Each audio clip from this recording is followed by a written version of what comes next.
Isa sa pinaka-challenging na ginagawa ng mga nanay ay ang pag-trim ng kuko ni baby. Yang mga yan kasi malilikot, tulad ni baby may time na malikot siya, pero ngayon behave siya. So nakakatakot mag-trim ng kuko kasi pwedeng makat at dumugo. Ito nga pala yung ginagamit ko nail cutter para kay baby. Binili ko to sa Tiny Buds sa Shopee. Ililink ko na lang sa comment section kung gusto nyo ding bumili ng ganito. Minsan hinahaluan ko ng breast milk yung pinanliligo ko kay baby kapag may sobra at hindi ko na pwedeng ipadede sa kanya. Nagready lang ako ng mga gamit ni baby pagkatapos niyang maligo. Ito yung mga dadalhin namin. Ito yung bag na gagamitin ko. Insulated bag ito. Ito yung ginagamit ko kapag nagpapamp ako sa school para hindi masira yung breast milk. Pero pwede din kapag lalabas kayo, pwedeng paglalagyanan ng mga gamit ni baby. Bumili lang ako ng laruan na remote kasi si baby gustong gusto niya talaga yung mga remote namin sa bahay. So binili ko siya ng sarili niya na pwede niyang isubo since madumi nga yung remote na ginagamit namin. Pinasuot ko na nga sa kanya yung sapatos niya para pagdating namin sa studio, hindi na hassle at hindi nakakain pa ng time yung pagpapasuot ng sapatos sa kanya. Kaso nga lang ayan, ang problema, nilalaro na naman niya, baka dyan na naman siya makatingin.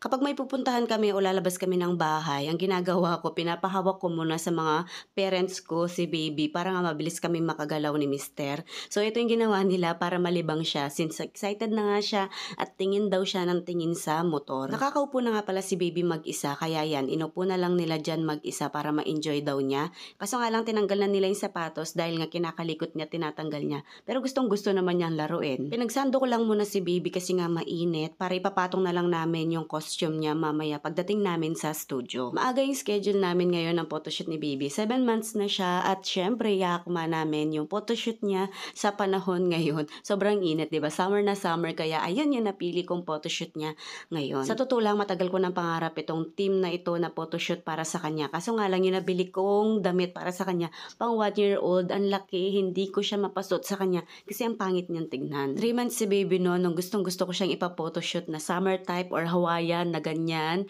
Kaso nga lang yung damit niya ang pangit, sobrang laki sa kanya, hindi magandang tignan. Buti na lang yung brother-in-law ko, yung anak niyang bunso, meron siyang ganito, kasyang-kasya niya, tuwang-tuwa talaga ako. Nung binigay ito, sabi ko ipapapicture ko talaga siya na ganito yung suot niya. Itong polo na Hawaiian na ito, bigay lang to sa kanya, pang 1-year-old ito actually, pero ngayon 7 months pa lang si baby, kasyang-kasya na niya. Pag 8 months kasi siya, feeling ko hindi na niya kasya, kaya pinapicture ko na siya ngayon. Sobrang likot at kulit ni baby sa photoshoot na to. Lahat ng props, pinaglalaruan niya. Wala kami makuhang picture na maayos kasi nga sobrang kulit din niya at likot-likot. Tingnan nyo, nagagalit pa siya kasi ngayon nag-a-assist sa kanya, kinukuha yung pala na hawak niya. Buti na lang, tinanggal na namin sa gilid niya, hinahanap niya yung mga props, kaso nga lang wala na. Nung nilagay na sa harapan, nung nagpipicture, doon kami nakakuha ng maayos na pictures niya. Ayan o, di ba? Ang gwapo-gwapo.